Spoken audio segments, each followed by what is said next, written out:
Please welcome our next speaker, Mr. Greg Hayne.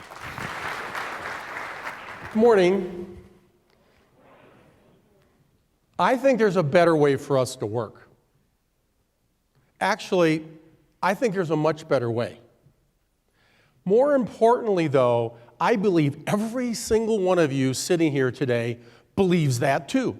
Even the most jaded roofing contractor, someone that would never dream of coming to something like Best of Success, gets up regularly and says, man, there's got to be a better way. Well, there is.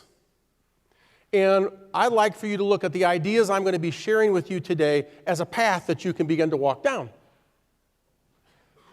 So as I was preparing this talk, I got to thinking about this, and I said, let's see, talking about a better way to work. Ooh, that sounds kind of good, doesn't it? And then let's see, a path to walk down. And by the way, as you're going to see, this is a proven path that people are already going down, and that sounds pretty good too. It also makes me sound like a little bit like a late-night televangelist or a politician.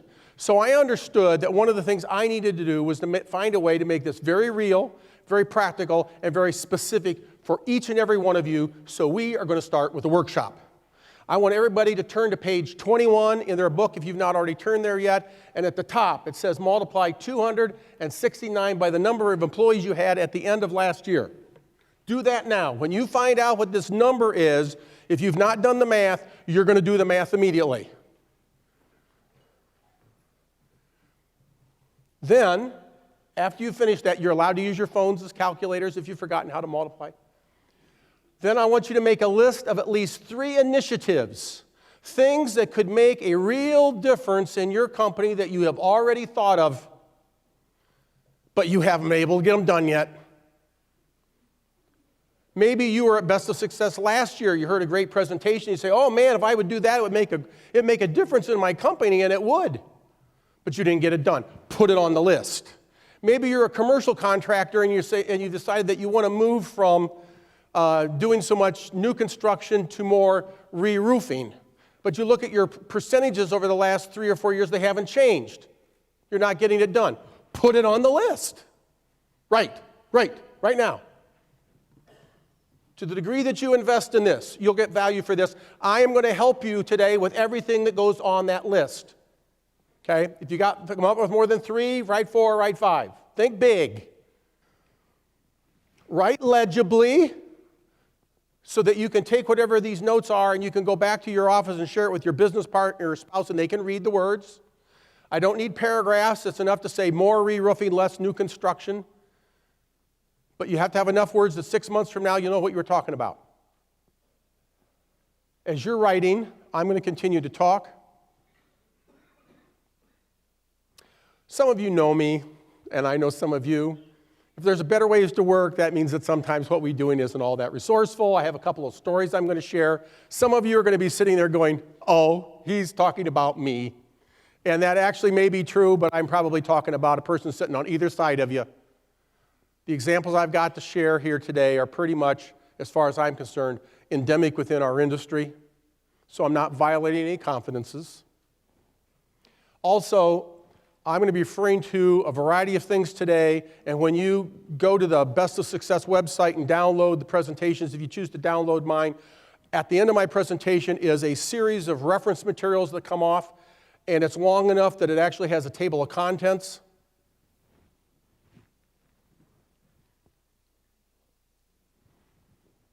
About another minute. Right.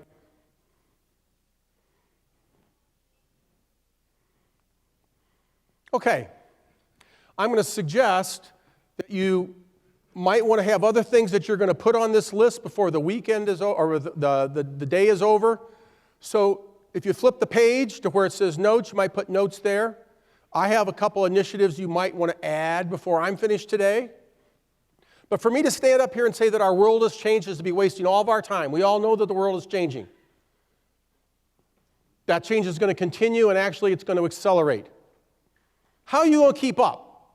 Most of you are already having trouble keeping up. My image is that we're all kind of like in this big pond of water, and the water keeps coming up, and we're starting to get up on our toes and our noses going like this, and pretty soon we're all going to be treading water, and some of us feel like we're doing that already. So one thing I could do is talk about different ways to tread water. I'm not going to do that because that's dealing with a symptom. I think what we need to do is deal with the problem. I think we need to go make friends with the guy that's controlling the valve that's dumping the water in the pond.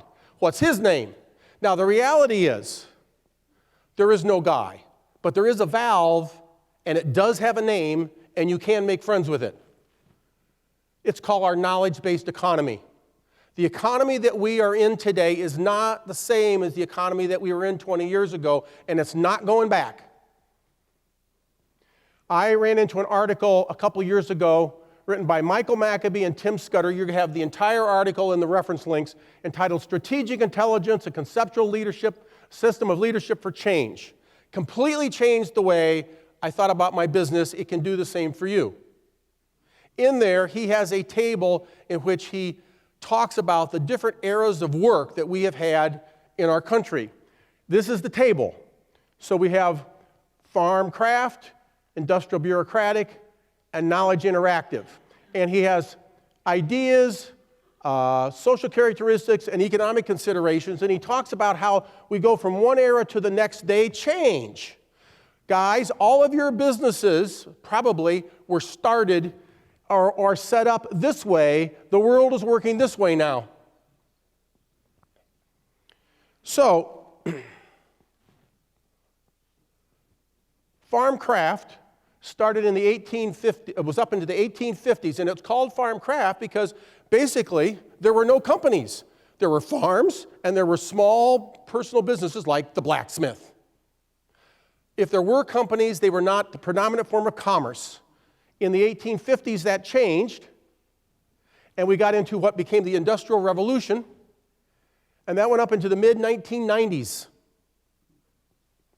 It's called that because we had the Industrial Revolution, and large companies came into being, and the production of goods and assembly lines and so forth and so on became the predominant ways of doing business.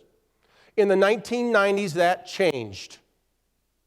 In the 1990s, there was a shift, and Peter Drucker is the person that put the label of knowledge-based economy on it. I've also heard it called the service-based economy and the information age. But the idea is, in our world today, there are more organizations involved in commerce around information than there are in hard goods. Now, you're sitting there going, if you haven't done this yet, you will if I keep going. So you're going, like, yeah, well, why should I care? Well, here's why you should care. For those of you that took the time to do the math problem, go back to wherever you did that and put 3 zeros behind that number. So that really what you did was you take 269,000 times the number of employees you had at the end of last year. I want to see a show of hands. Is there anybody in here that had sales last year greater than that number? I'm not seeing any hands. There's a hand there.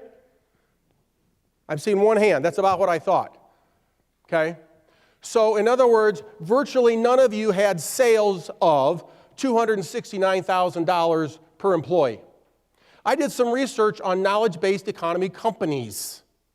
And I looked at a number of them. I did some financial analysis, and I came up with some interesting information about one of them I picked out. At the end of last year, they had produced $269,000 in net profit per employee. There are companies out there that generate more money in net profit per employee than our whole industry does in terms of sales. That ought to get your attention.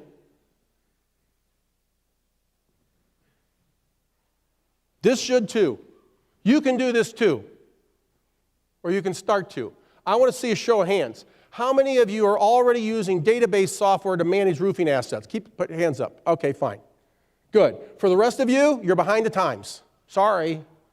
You can't do this yet. Now, fortunately, you can begin to do it. So what we're talking about here is software that you can go out and purchase, and every time you go out and do a repair, they take the pictures, it automatically goes into a work order folder back in the office.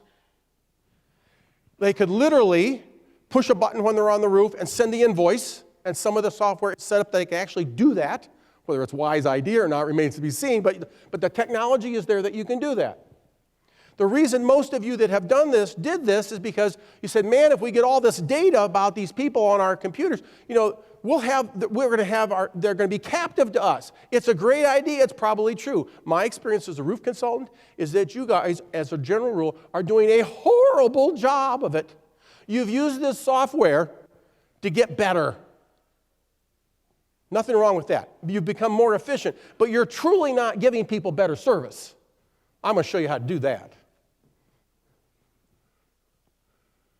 So I got 2 examples I'm going to share with you. I've written a white paper that all of you are welcome to, and all you have to do to get the white paper from me is take your calling card, put your name on, that's got the name on, turn it over and write the words white paper on it and give it to me before the end of the day today. And I'll see that you get this. I've got the 2 examples on here. I got more on there. I've fleshed these out more, but it's the beginning of how you can begin to go about doing this. Example number 1, prospect. You're sitting down in front of a new customer, someone that you've never worked with before. You want to get their business. So you're having the conversation. As you're having the conversation, it turns out that you ask who his main roofer is, and he tells you who the roofer is, and you happen to know who the guy is. He's actually a really good competitor of yours. In fact, although you would never say this out loud, he's better than you. How are you going to get the business? What are you going to do? Cut your price? Oh, how original. Okay. So let's try this differently. You sit down and you're having this conversation, and because you have the data, and by the way, for those of you that have the software, don't ask me about collecting the data. I'll show you that in a minute. Just follow along. So you find out who the roofer is. Oh, he's a fine roofer. What I found is that there's an easy way for us to begin to compare how we can bring you value. What's your recovery rate on invoices? Now, I want to see a show of hands. How many people here know what I'm talking about? I'm seeing hands. Good. If I had a room full of property managers, probably all the hands would go up. For those of you that don't understand, recovery is the portion of your invoice that your customers get to pass along to others to pay. So you go up and do a repair on a shopping center, and you walk up there and you pull the door off the HVAC unit. It's a popsicle inside, and it's dripping down inside. You can't fix that. So you put the door back on, you turn around and send a bill to the property manager for $450, and then he turns around and he sends a little letter to his tenant and says, the HVAC equipment is your responsibility. Here's the $450, and they pay him, and he recovers your invoice. You now become free. So you say to him, when we go up on a roof and do repairs, we categorize the repairs that we make. For instance, if we find the popsicle, we note it as such. If we go up on the roof and find punctures, we indicate that there's punctures. If those punctures are close enough to the HVAC equipment that we know that when the guy pulled the door off and set it down, he punched a hole in the roof, that's a recoverable type of expense for most knowledgeable property managers. We'll note that on the invoice. If it's age-related, we'll do that as well. If it shows lack of maintenance, we note that. We categorize these things, and then we have our computer run off reports for us. And last year, what we figured out was that we invoice people X amount of dollars, and 38% of that was recoverable. I'm just curious, how much did your roofer recover for you? Do you think this might get somebody's attention? I can guarantee you that it's almost impossible that I'm not aware of a single contractor in the country that is actively doing this on behalf. I have an owner that is on track to recover $100,000 this year, because our roofers go out, the ones that my clients use, and they document well. We make sure they do. They indicate these sorts of things to us, or we discern them from them off the invoices. Do you think this might help you get to work? Do you think this might help this conversation about, what's your hourly rate, become less important? When maybe you're going to give them back $38,000 on $100,000 worth of invoices? This is how you leverage data. An existing customer. Okay, let's talk about how to get more work out of them. We have a shopping center in honor of this place. I've called it Wigwam Commons. You call the asset manager on the phone, and by the way, if he's calling you on the phone, you failed, because you've got his data. You should know more about what's going on, because he never gets up on that roof. You guys do. You call him on the phone, I need to talk with you. You go sit down and you say, are you aware that so far this year we spent $12,000 at Wigwam? And maybe he is and maybe he isn't. You go, okay. So then you say, when we go up on a roof, we categorize repairs, and you go through that spiel I just went through. But one of the points you emphasize is, and then when we go up on the roof and we find things that show lack of maintenance, such as pitch pans that need to be filled, storm collars need to be caulked, caulking on termination bars, gutter splices that are leaking, so forth and so on that you send us out there for, we note that on the invoice. And what we have noticed, because we had our computer print this stuff out for us, is that so far this year, 2 of every $3 you've spent on this roof has been for things that could lend themselves to maintenance. Are you aware that earlier this year we gave you a proposal for $3,800 to do all that? Now, and he probably isn't, he probably forgot, but if you had paid that, you would have saved $4,200 so far. Now, the year's not over yet. You think this will get their attention? Would you like to see, sir, would you like to see how we can help you with this on other properties? Now, for those of you that don't care much about service, doing repair work is generally speaking more profitable than doing on percentage basis than doing new roofs, but doing preventative maintenance is way more profitable than just fixing leaks. So these are 2 examples. If you want to have these fleshed out again and have others, I've got others, just give me your calling card with the white paper on the back. I'll be glad to do that. So how do you collect this data? Well, first of all, you don't do this in the office. I actually have a contractor that's starting to do this. He went through and did it by hand. It took him, I was having breakfast with him this morning. He's sitting back there. And he said that all in all, it took him about 8 hours to do this on one shopping center over 5 years. Yeah, you can't do that. The computer can. So when you go out in the field, you have a field app. And on the field app, you're going to have some sort of a checklist. Kind of looks like this. Now, I picked these categories simply because these categories fit what we've just talked about, but if you read the white paper, there's a few more categories. Right? So punctures near equipment, punctures not near equipment. Why? Because if they're near equipment, they're recoverable. Age-related or other non-roof leaks, recoverable often, so forth. So, example. You caulk 2 rain collars. Okay, the tech goes up there, he puts a 2 right there, puts zeros there, he's done. Takes 2 seconds. Another example. An HVAC door fell off and made a hole in the roof. Well, you're up there because it rained and the water is pouring in because the door was off, so you put the door back on. Okay, that's a 1. And you nicked the roof, so you put a patch on there, that's near the equipment, that's 1. That's how you collect data. Now, there's lots of different software out there. And I know that there's one system out there now that already does this. It's already set up. I talked with another vendor this morning who's here. He came up to me. He said, Greg, I know what you're going to be talking about. And he said, we will write this.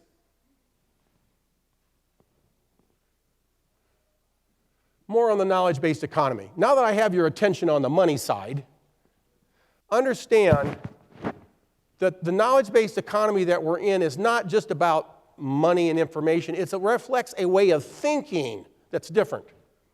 So going back to this, I'm going to take just this one area right there, and I'm going to talk with you about it for a couple minutes to give you an example of how a knowledge-based business would look at these issues differently. So in farm-craft era, we had family loyalty. When the Industrial Revolution came along, we developed this idea of having organizational loyalty, and that's what you guys all want. You have somebody that's good, you don't want them to leave. Well, that's changed, as you may have noticed today, especially young people, but this is the case with many, they consider themselves free agents. And as Maccabee says in the article, he said, when people come to work for you now, they look at you as a place to get trained up for their next job. And you don't like that. I get that. But you don't like that because that's coming out of this mindset. I want to share with you what the mindset is of somebody that operates from there. You need to embrace this. This is a good thing. You need to use this to your advantage. How would you do that? So, you've got somebody that's come to you, they came to you out of high school, they've worked their way up there now, a vice president in your company. Hey, I decided I'm going to go into business for myself. He's probably going to take a couple of your guys with him, isn't he? What happens? Now, some of you, because I know this has happened, some of you get mad. You feel betrayed. You've taught him everything you know, and you have, okay? For him to do that, and there's this very heated conversation that ensues, and he leaves unhappy, you're unhappy, there's profanity involved and all that kind of stuff, and you fire him on the spot. I'm going to suggest there's a better way. I know of a couple contractors in different parts of the country that already do this. When somebody leaves, they help him. They say, we got a 40 square job here, a 30 square job here, you do it. Need a longer ladder? Come get it. If the guy's been doing a bunch of EPDM work and the job that you just dropped in his lap is a TPO job, if you've got the generator and the walker and the handguns out there not being used, you give it to him and you let him take them. And you don't charge him rent. You do everything you can to help him succeed. Now, most of them are going to fail, aren't they? And when that happens, guess what happens? Guess where they want to go to work? They want to go back to work for you. And when they do, they're a much better employee because now they've been on the other side of the desk and they know your problems, okay? Now, some of them don't. Some of them may turn into be competitors of yours. I have news for you. They were going to do that anyway, whether you help them or not.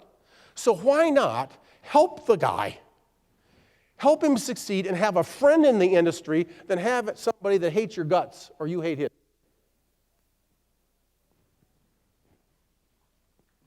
Somebody comes to you and says, hey, I'm giving you my 2 weeks notice, I'm going to go work for your competitor down the street.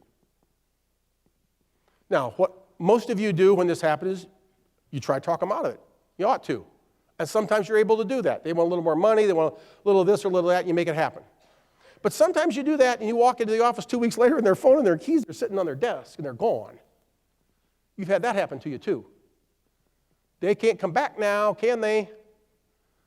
I say this politely, but that's your fault. I'm going to suggest there's a better way to do this. They come to you and they say, hey, I want to leave. I'm going to go down to work for the competitor down the street. And you say, fine. If you want to go, that's fine. I don't want to lose you. Before you go, can we have a little conversation about this? And at the end of the conversation, if you still want to leave, that's fine. And I will call your new boss on the phone, tell him what a great employee you have been, that he darn well better take good care of you, because if he doesn't, you want to come back to work for me, if I have a place for you, I'll put you back to work tomorrow. Is that fair enough? Now that takes all the pressure off, doesn't it? So then you say, why do you want to leave? Then you shut up and you let them talk. And whether they want to talk for 5 minutes or 5 hours, you just let them go. Then you get 5 minutes. And after 5 minutes, what's it going to be? And then if they say, I'm going to go, you let them go. And you make that call. Now, here's the thing. What do you think is going to happen after this has happened 2 or 3 times? The word is going to get on the street. Now, I don't have any evidence to support this yet because I haven't seen any of you doing this yet.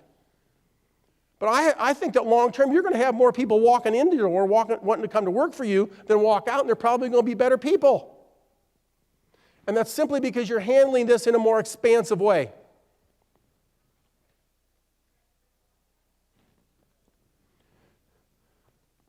You guys need to stop comparing yourself to your competitors, because if you do, you'll never get much more than incrementally better than them. You need to start comparing yourselves to the very best, most responsive, most innovative companies in the country. Companies like Tulsa Motors, Walby Parker, Microsoft, Google, Apple, people like that. Look at how those companies are run, and run your company that way. For instance, if you're a large company, 200 people in one location, you need daycare. Now, most of you are sitting there going, oh, this guy's he's really lost his mind. Think about this, though. Your workers come to work, they bring their kids along with them, they drop them off, they get tied up on a tear-off for an extra hour and a half.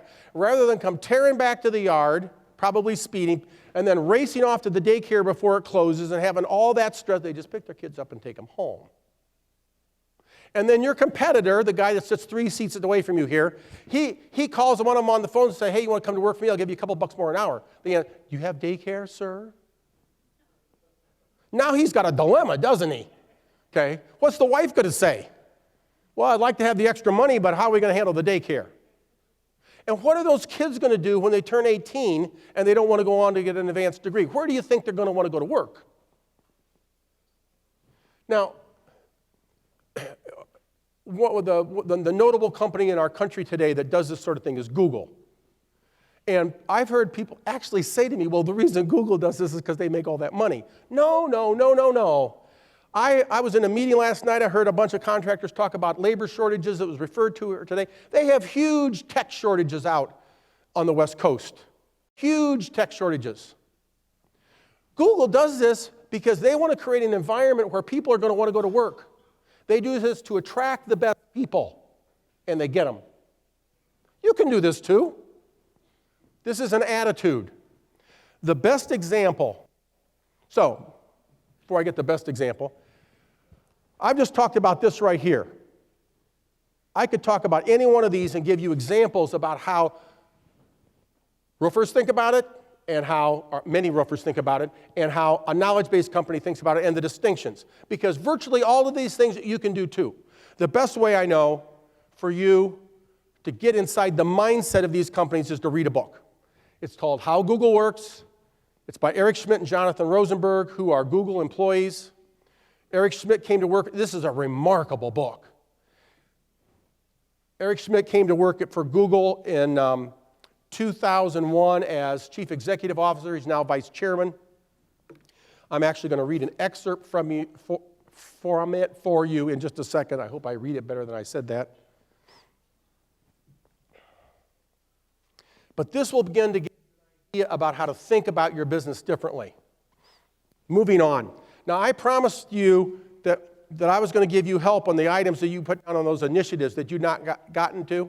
And by the way, I hope that you've added something to that list, like get data to leverage or leverage my data. I've got something else for you. If you've not been able to get those things done on that list so far, the title of this presentation is You Want Me to Do What? I want you to get a coach. Reading from Google's book.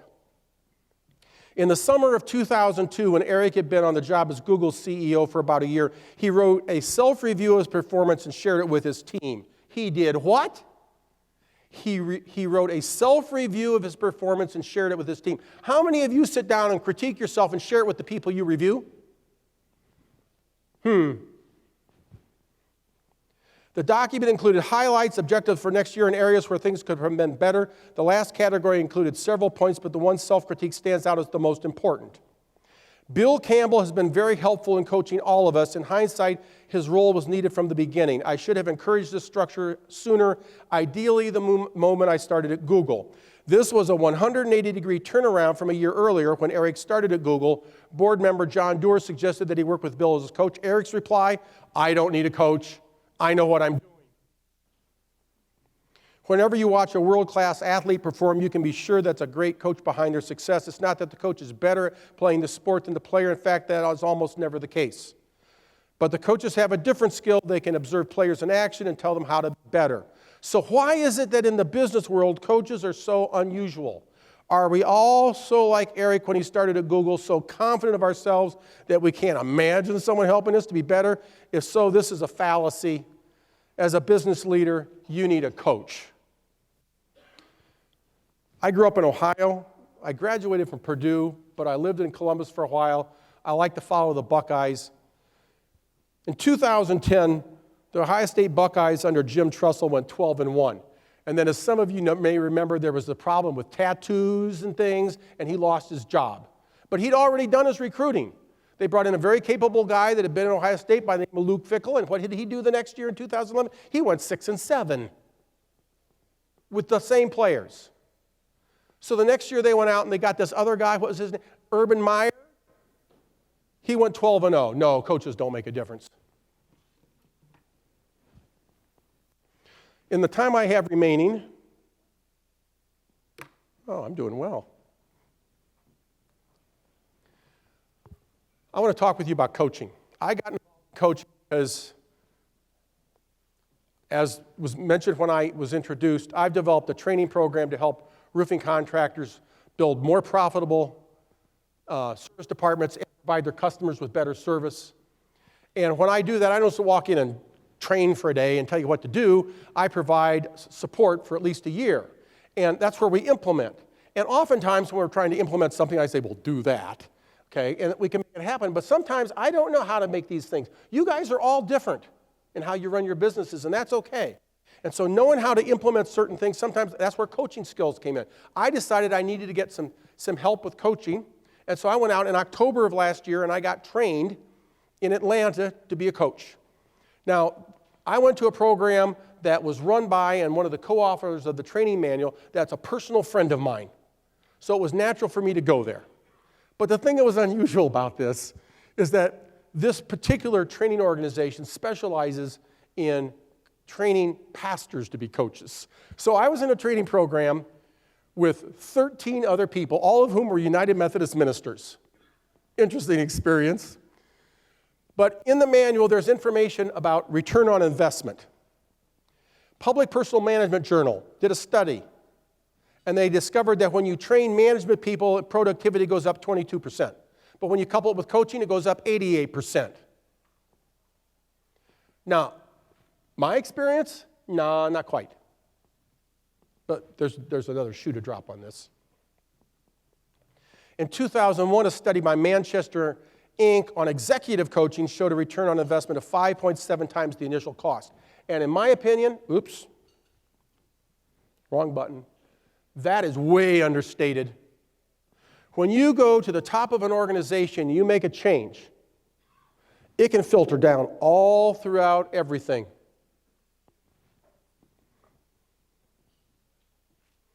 And because I was in a training where pastors were, they had statistics on church planters.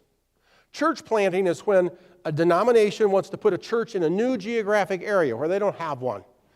The people they send to do this are their best and their brightest pastors. Their success rate typically is 30 to 50%. But they've discovered that when they couple it with coaching, it goes up to 80 to 90%. Now, you look at that list that hopefully you made for me earlier. Would you rather have 30% or 90% success with that? There's a lot of people, coaching is a buzzword. There's a lot of people running around telling people they're coaches and that aren't. Coaching isn't mentoring, consulting, or training.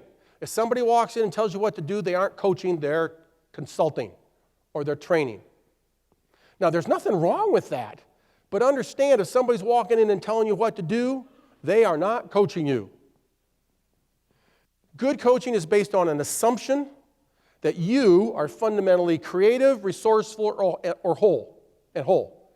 And the way I like to say it is, you already have the resources you need to get everything done on that list. Now, you may not have the answers, but you'll have the ability to figure that out.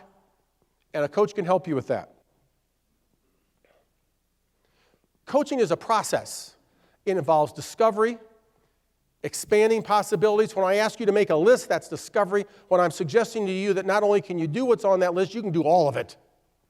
That's expanding possibilities. It involves action and calculated risk-taking. There's two other things that are involved. One is support and the other is accountability. Accountability is not the coach walking in and say, hey, how's come you don't have that done? The coach, if he's a good coach, he does not hold you responsible. He'll hold up a mirror and you'll hold yourself responsible. One of the things, though, that I have discovered in being coached, because I have a coach, and on those I have coached, is that one of the big pieces is support. I have a contractor who has a fine service department, and he brought me in to train him anyway. I went and trained him earlier this year, and then I worked with him after that. We have coaching sessions, and sometimes it's consulting, and sometimes it's coaching, sometimes it's all kind of wrapped up. But at one point he said to me, he said, Greg, the training was great, but he said the reality is this one-on-one is what's really valuable to me. He says, I got nobody to talk to.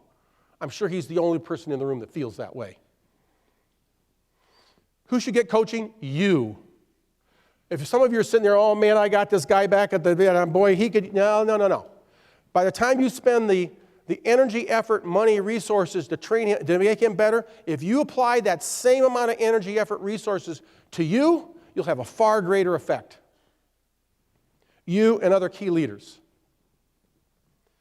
Coaching does not need to be face-to-face. The coach does not need to walk into your office, which means if you're out in the boonies someplace, on the East Coast, and you find a good coach in the West Coast, fine, use them. With the contractors I work with, I use video chat because I think it enhances that, but there's some very fine coaches out there, and they just do it on the phone. Absolutely works. They do not need to know anything about roofing. Now, one of the advantages I have when I work with a contractor is I actually do understand the problems, and that sometimes is also a problem. So there's an advantage to you in having someone that doesn't know roofing.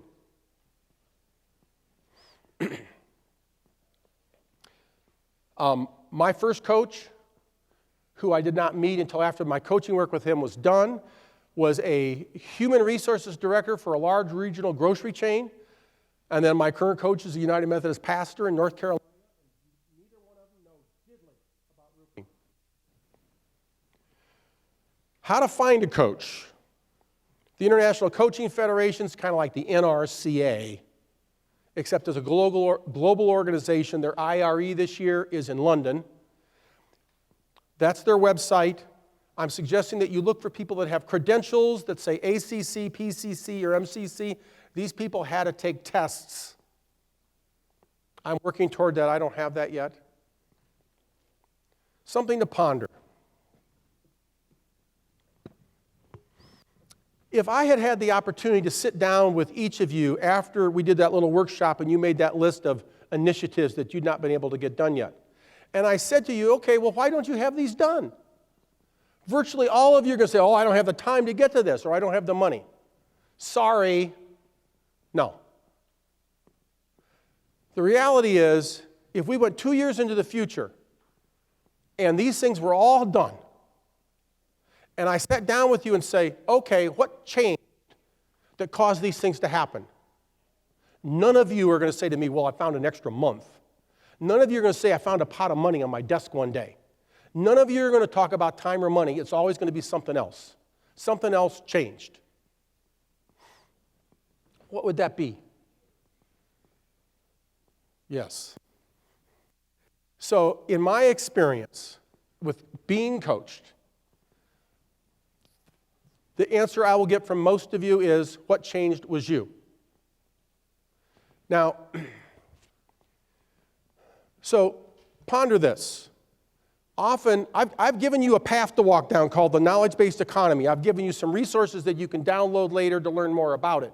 I've given you some tools to use. I've hopefully incentivized it enough for you that I've got your attention on that. These are things you can add. I find, though, that often what makes the most progress for me is the things that I take away. Not what I do, but what I don't do. So, look, going ahead 2 years, everything on that list is done. What is it that you didn't do? What is it that you gave up? What was it that you let go of? What changed everything?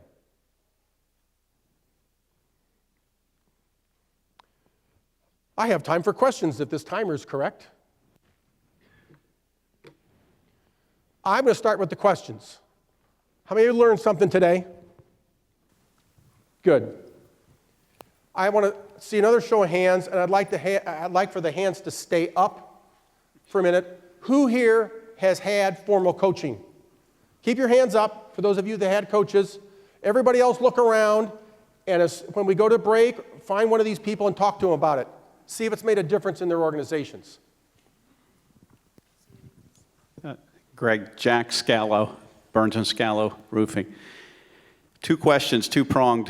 One, what do you pay your coach? And 2, do you have any experience with a board of directors or a board of advisors that actually serves as a coach, not just to you, but to key members of your organization that have to report to that board of advisors? Jack, I don't understand the second half of the question. The second part is a different form of a coach, which is a board. Not an individual coach, but it'd be a group, or like a board of directors or a board of advisors. Okay, fine. Okay, I'll speak to that. Thank you. You get what you pay for. You can pay $100 for a coach for an hour. you can spend $3,500 on a coach for an hour. I'm going to tell you right now, if I had to pick between either of those, I'm going to pay the $3,500, not the $100. The average price for a business coach that is ICF certified is about $250 an hour. And I think that's way undervalued. I would think that if you're not paying $250 an hour or more, you're probably not getting good value. Speaking to your point, Jack, I'm not really familiar with, I've not seen that done, if I'm understanding your question correctly. I'm aware of organizations that have board of advisors, but not in a formal coaching context.